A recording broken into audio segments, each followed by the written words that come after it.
Bom dia! Hoje eu abri aqui o Evangelho, aí saiu o capítulo 28. Nós já abrimos no capítulo 28, mas um pouco mais adiante. Hoje eu abri na primeira página dele, que é o Coletânea de Preces Espíritas e a introdução ao tema. Número 1. Os Espíritos sempre disseram: a forma não é nada, o pensamento é tudo. Cada um deve orar conforme suas convicções e do modo que mais lhe agrade, e que mais vale um bom pensamento do que muitas palavras que não tocam o coração. Os espíritos nunca determinaram uma fórmula padrão de preces. Quando a dá, é apenas para fixar ideias e para chamar a atenção sobre alguns princípios da doutrina espírita. Tem também como objetivo ajudar as pessoas que sentem dificuldade em expressar suas ideias, pois há quem pense não ter orado se seus pensamentos não foram bem formulados. A coletânea de preces contidas neste capítulo é uma seleção dentre as que foram ditadas pelos espíritos em diferentes ocasiões, em termos apropriados a certas ideias ou a casos especiais. Mas pouco importa a forma se o pensamento fundamental é o mesmo. O objetivo da prece é o elevar nossa alma a Deus. A diversidade das fórmulas não deve estabelecer nenhuma diferença entre os que nele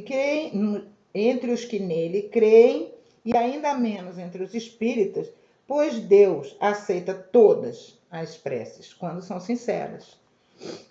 Não se deve considerar essa seleção como um formulário único, mas apenas como uma variedade entre as instruções que os espíritos dão.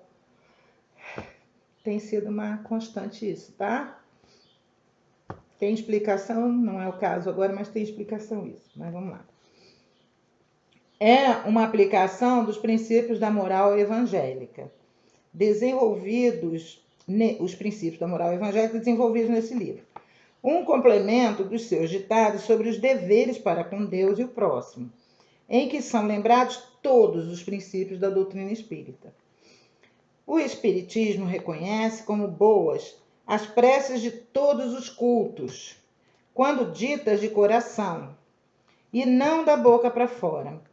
Essa frase aqui, contida no Evangelho segundo o Espiritismo, cunhada por Kardec, ela resume aquele vídeo de André Luiz em que ele fala dos cultos pela cura e pelas aquelas preces que as pessoas falam, só os ritos exteriores, as orações coletivas, em que as pessoas ficam pensando em tudo menos naquilo que estão falando. Então é bem isso aqui, que ali ele estava, naquele vídeo, ele estava falando sobre uma missa. E eu falei, isso pode se estender a qualquer templo. Fui eu que disse isso. E agora Kardec está confirmando o que eu falei. O Espiritismo reconhece como boas as preces de todos os cultos, quando ditas de coração, e não da boca para fora. Não impõe e nem censura nenhuma. Deus é infinitamente grande, conforme a doutrina espírita nos ensina, para não ouvir a voz que implora ou lhe canta louvores, quer o faça de um ou outro modo. Todo aquele que lançasse a maldição contra as preces que não fazem parte de seu formulário, provaria que desconhece a grandeza de Deus. Acreditar que Deus se apega a uma fórmula é atribuir-lhe uma pequenez e paixões inerentes à humanidade.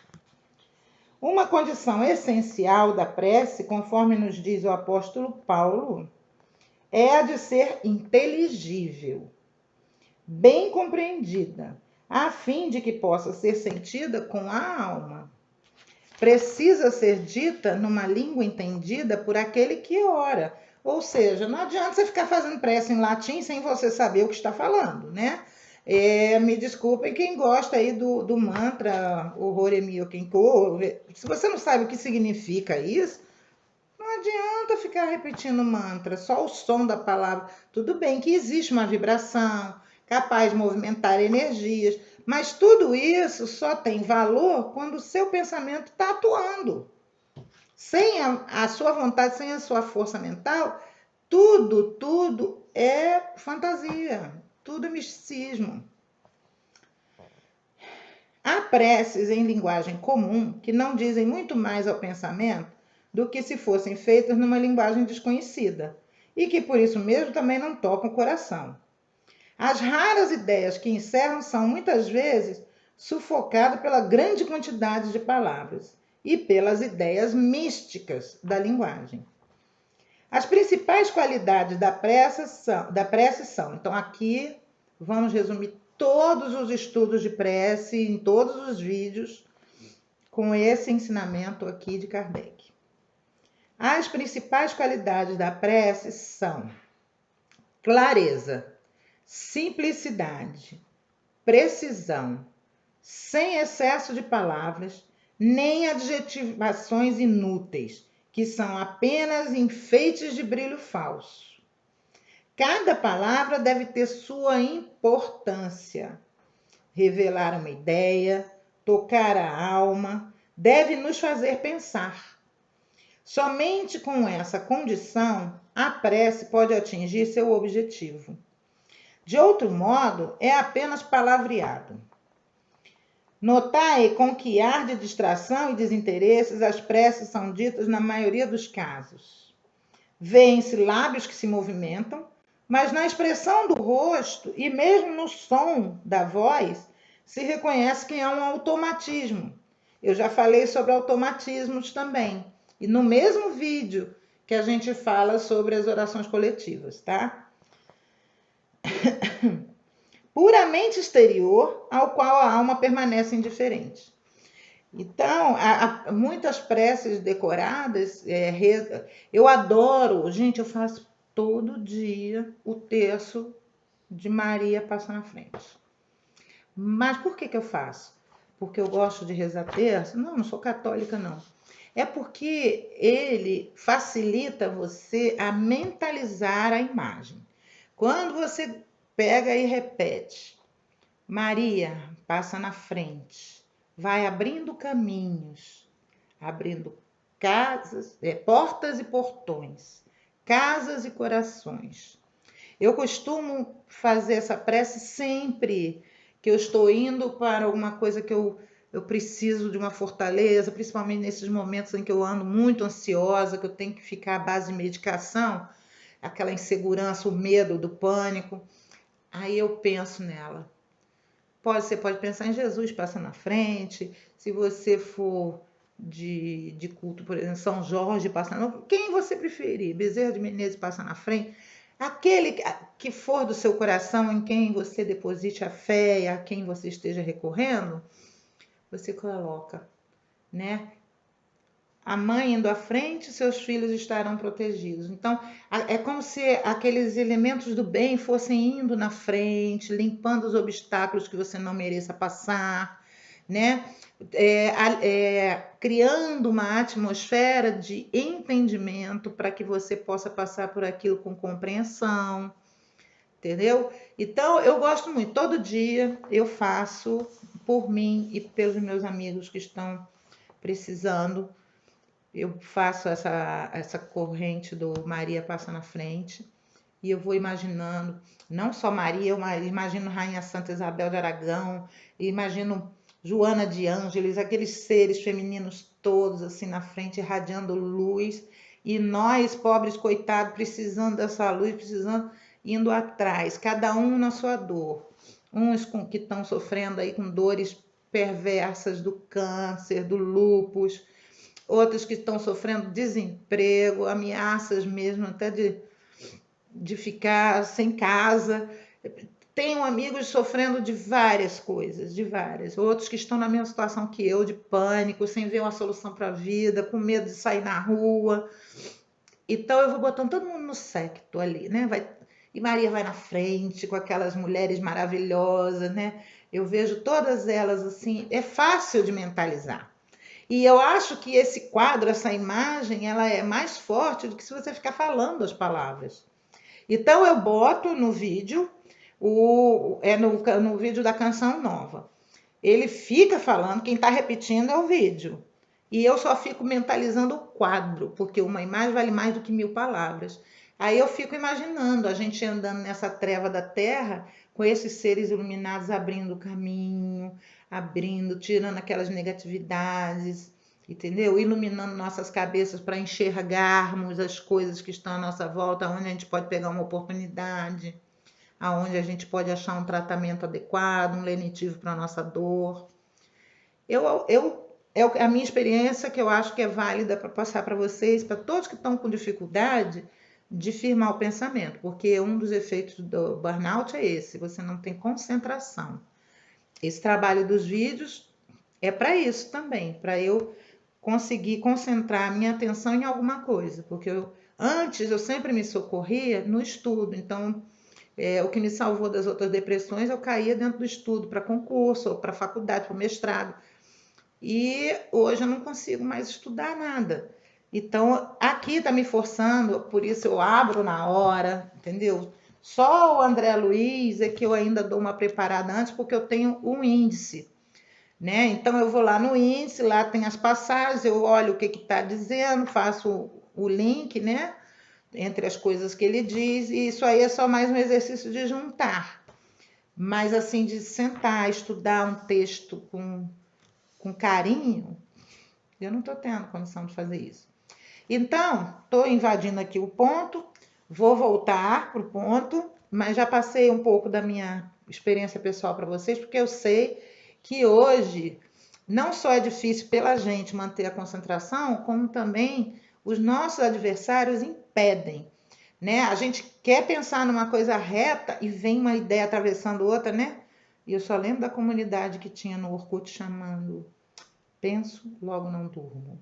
É aquela coisa que você começa a pensar na hora de dormir e acaba não dormindo, né? Então, eu aconselho mentalização, liga no YouTube, ou pega um CD que tenha, tem uma do Divaldo muito bonita, uma não, o Divaldo tem duas, uma para cura e uma para você encontrar com Jesus e pedir o que você quiser. E tem o passe virtual do Centro André Luiz, que é muito bom, mas não use com moderação. E tem os terços, né? Tem Maria Passa na Frente, a Desatadora de Nós, mas de todos eles, a que mais me toca é a Maria Passa na Frente, tá? Porque Maria mulher, eu chamo sempre as mulheres que elas são, elas sofreram o que a gente sofre, né? Elas tiveram uma resignação que a gente não tem. Tu imagina a dor de Maria ao ver um filho crucificado, condenado injustamente. Então, é um exemplo para toda mãe que está na terra, toda mãe que perdeu filho, toda mãe que está vendo injustiça, né? Maria. Joana de Ângeles é a grande psicóloga, né? Vem com aquele carinho, mas botando você no caminho reto para pensar da forma certa, para se autoconhecer. Rainha Santa Isabel, a quem eu devo a minha encarnação, que se eu estou aqui hoje foi porque ela foi me resgatar lá embaixo e promoveu para eu vir, para eu ter essa chance, e a ela eu devo minha vida hoje. Tenho muito respeito. Poucos conhecem a história de Rainha Santa Isabel, mas ela tem uma influência muito grande na minha família. Então, a essas mulheres maravilhosas, eu sempre dou meu preto de fé e de gratidão e chamo mesmo, peço a Jesus me permita que elas nos ajudem, entendeu? E eu sei que elas vão ajudar porque elas não deixam ninguém na mão, como Jesus também não deixa. Então, voltando aqui. Então, quais são as principais? Vamos voltar porque isso é muito importante. Principais qualidades da prece: clareza, simplicidade, precisão, sem excesso de palavras, nem adjetivações inúteis. Não precisa, glorioso! Não precisa, não precisa. Pai. Entendeu? Sem adjetivações inúteis que apenas são enfeites de brilho falso. Cada palavra deve ter sua importância, revelar uma ideia, tocar a alma. Então, como ele fala aqui, revelar uma ideia, uma imagem. A importância da palavra é essa. Você deve ser capaz de mentalizar aquilo que você quer acontecendo. Deve nos fazer pensar. Somente com essa condição a prece pode atingir o seu objetivo. E, de outro modo, é apenas palavreado. Notai com que ar de distração e desinteresse as preces são ditas na maioria dos casos, né? Vêem-se lábios que se movimentam, mas na expressão do rosto e mesmo no som da voz se reconhece que é um automatismo, puramente exterior, ao qual a alma permanece indiferente. As preces reunidas nesta coletânea estão divididas em 5 categorias. E aí eu vou remeter ao nosso vídeo Tipos de Prece, tá? Que o André Luiz esmiuça essas preces aqui, como funcionam. 1. Preces em geral. Creio eu que aqui em preces em geral, ele começa com o Pai Nosso, que a gente já tem um vídeo, e ele fala nas preces de louvor em geral, né? Preces para si mesmo. Prece para os encarnados, para pessoas que estão aqui, né? E para o mundo, para toda a humanidade. Preces pelos desencarnados. Então, prece para os que já foram. E preces pelos doentes e obsidiados. Tá? Então, vocês vejam que a prece em geral, provavelmente ele vai falar do... provavelmente não, porque a gente já viu. É o Pai Nosso, né? Na preces em geral. Ele vai falar das preces nas reuniões espíritas e nos templos, nas preces coletivas. E é isso. São dois itens. É a prece do Pai Nosso e prece para as reuniões coletivas, tá? E pelos médiuns, tá bom? O primeiro, do preces em geral, ele fala isso. Ou seja, as preces para o trabalho num centro espírita, para um culto, né? Se você vai fazer uma missa de 7º dia, sei lá o quê. Eu não sei como é que funcionaria isso nas igrejas, tá? Como é que é a prece pela reunião, pelo fim da reunião, né? Por exemplo, se a reunião é para a cura, então você fazer uma prece para, digamos assim, facilitar o trabalho da cura, né? E a missa de 7º dia, intenção de uma alma, mas ele tem aqui as preces dos desencarnados, aí eu já não sei. Mas para o meio espírita é o seguinte: Pai Nosso, as preces para abertura e fim da reunião e as preces pelos médiuns, para que o trabalho deles seja bem feito, né? Não seja assediado.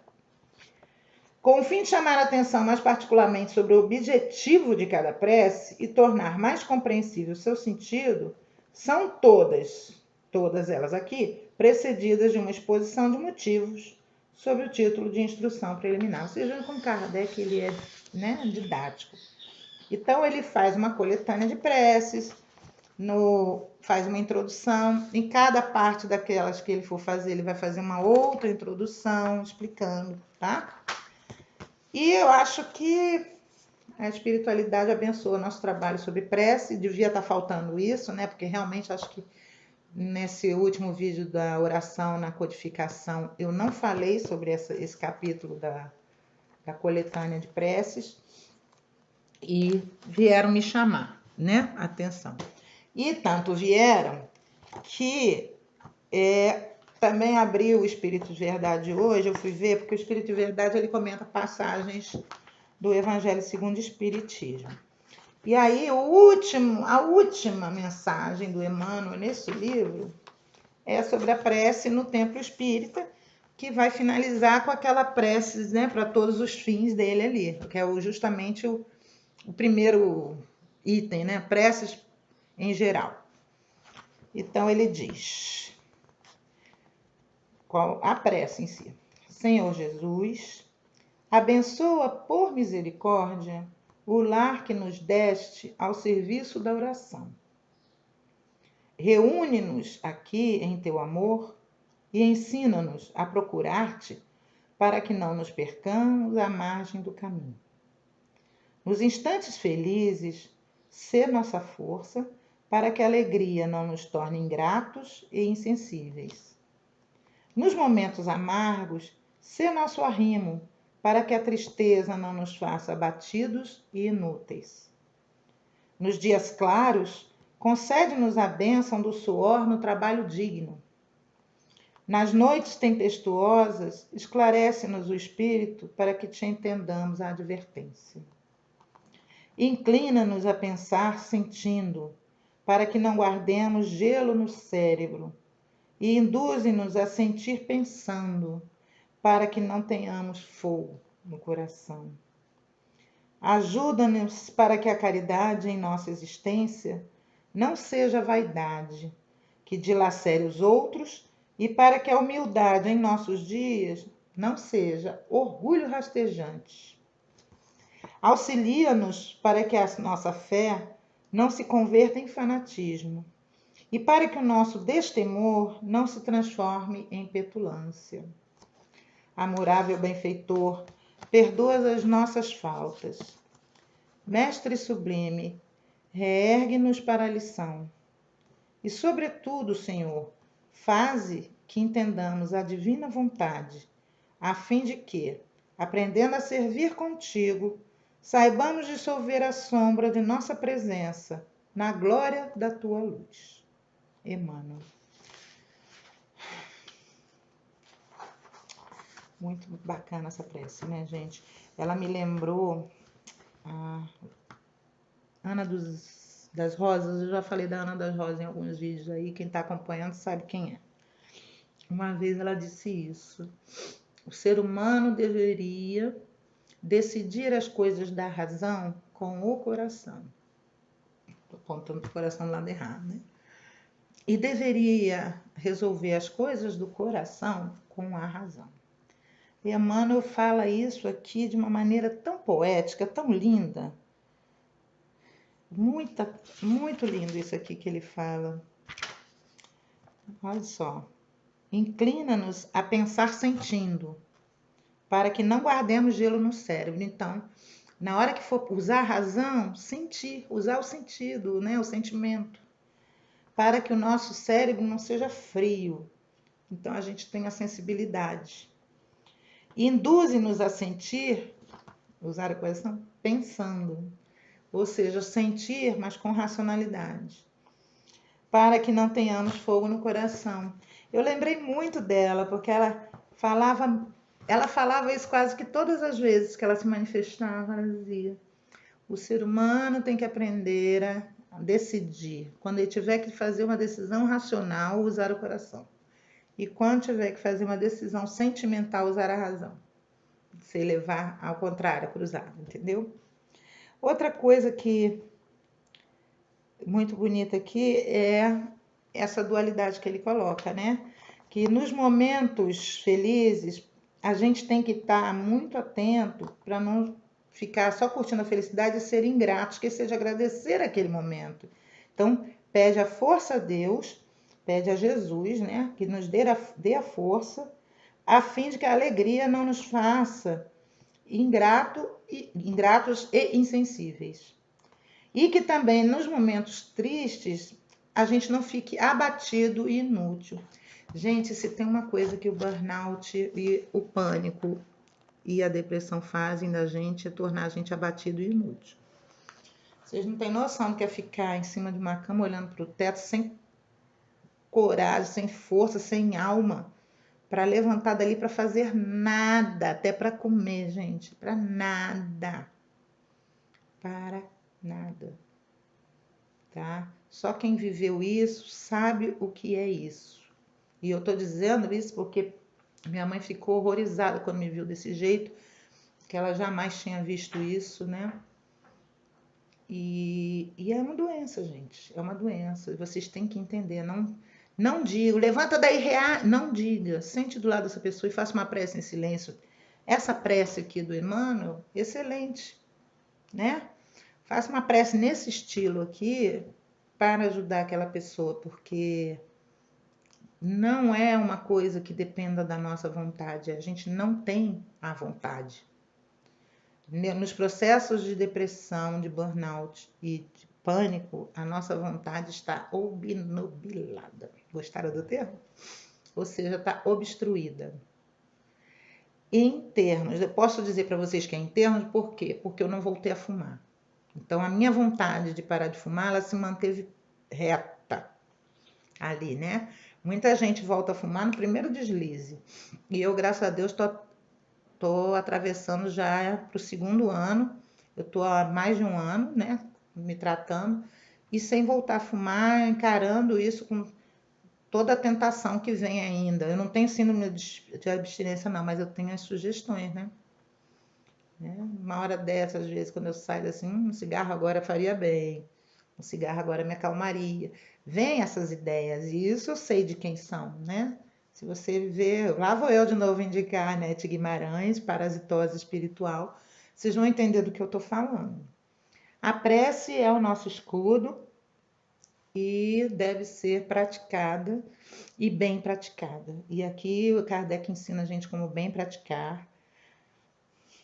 Emmanuel nos dá um exemplo maravilhoso de prece e todo o ensino de André Luiz. Nossa, como eu agradeço Chico Xavier e Valdo Vieira por terem trazido esses ensinos de André Luiz para gente. Vocês não sabem como eu sou grata a eles. Então vamos orar, pedir a Deus por nós, pelos nossos irmãos que estão debilitados, pelos nossos queridos que estão do outro lado, pelos algozes de hoje, pelos que estão levando tanta gente ao desemprego, sofrimento e fome, pelos que estão espoliando os países, pelos que estão promovendo guerras, matanças, preconceitos e perseguições, e por todos os que estão sofrendo tudo isso. Nós estamos vivendo uma noite, né? E nosso Pai Celestial vai nos ajudar a atravessar essa noite, mantendo aqui ó, a luzinha da prece para a gente enxergar passo a passo. Quando não for suficiente, Maria passa na frente.